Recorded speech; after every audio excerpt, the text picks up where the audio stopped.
जनजीवन संवाद उपस्थापन मु लहरिका पट्टनायक। मकर पर्व आसवा मात्रे गुड़ी कथा तुरंत मन पड़ जाए। आकाशरे रंग बेरंग गुड़ीर दृश्य मकर पर्व पालन को अधिक रोमांचित करे।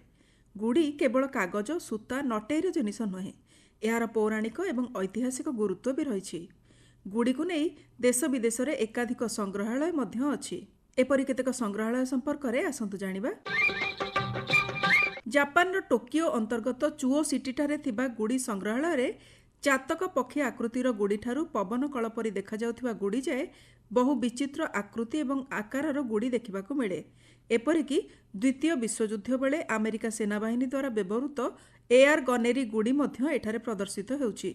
स्थानीय अंचलर अधिकांश गुड़ी रे आकर्षणीय रंगर मुखा तैयारी होइथाए। एही संग्रहालय रे मध्य गुड़ी तैयारी कौशल शिक्षा दिया जाए। एथिपाई प्रशिक्षक माने भी रहिछंती। जापान जड़े ख्यातनामा रोसैया सिंगो मोदेगी एते गुड़ी प्रिय थिले जे से विभिन्न स्थानरू गुड़ी संग्रह करी 1977 मसीह एही संग्रहालय प्रतिष्ठा करथिले। एहाकू से निज रेस्तोरां ताइमिकेनर उपर महलारे करथिले। एबे भी निहोनबासी स्टेशन निकटरे थिबा एही रेस्तोरांर पंचम महलारे गुड़ी संग्रहालय रहिछि। कलात्मक गुड़ी संग्रह करने क्षेत्र में भारत भी पछरे नहीं। गुजरातर अहमदाबाद अंतर्गत पालड़ी स्थित गुड़ी संग्रहालय देश विदेशर बहु दुर्मूल्य गुड़ी रखा जायछि। यह देशर प्रथम एवं विश्वर द्वितीय गुड़ी संग्रहालय।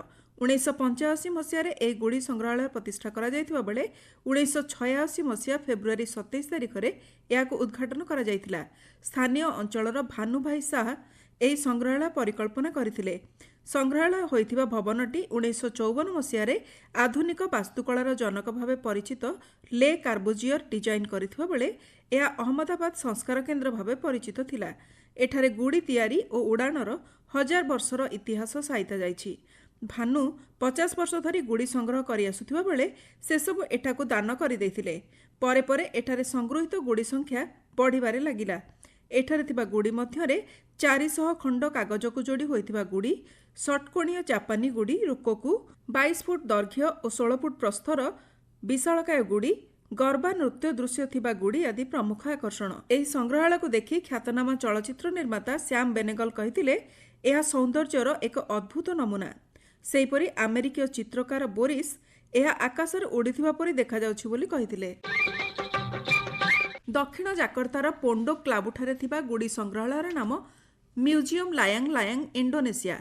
यह इंडोनेशियार प्रथम गुड़ी संग्रहालय। एठारे 600 रु अधिक प्रकारर गुड़ी रखा जायछि।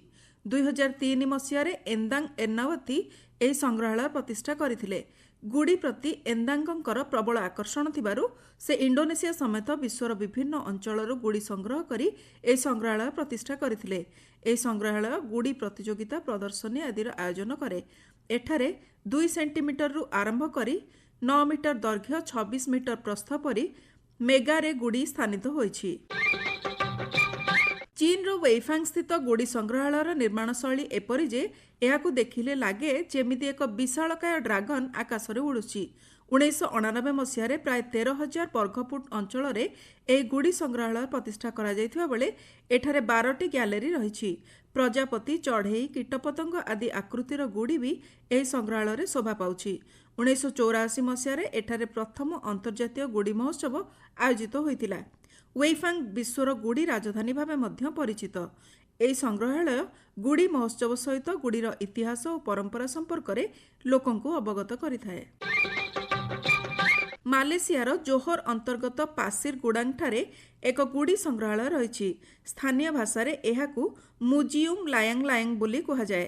सप्तम पासिर गुडांग अंतर्जातीय गुड़ी महोत्सव बेले 2002 मसीहा फेब्रुआरी मासरे एही संग्रहालय प्रतिष्ठा करा जायतिला।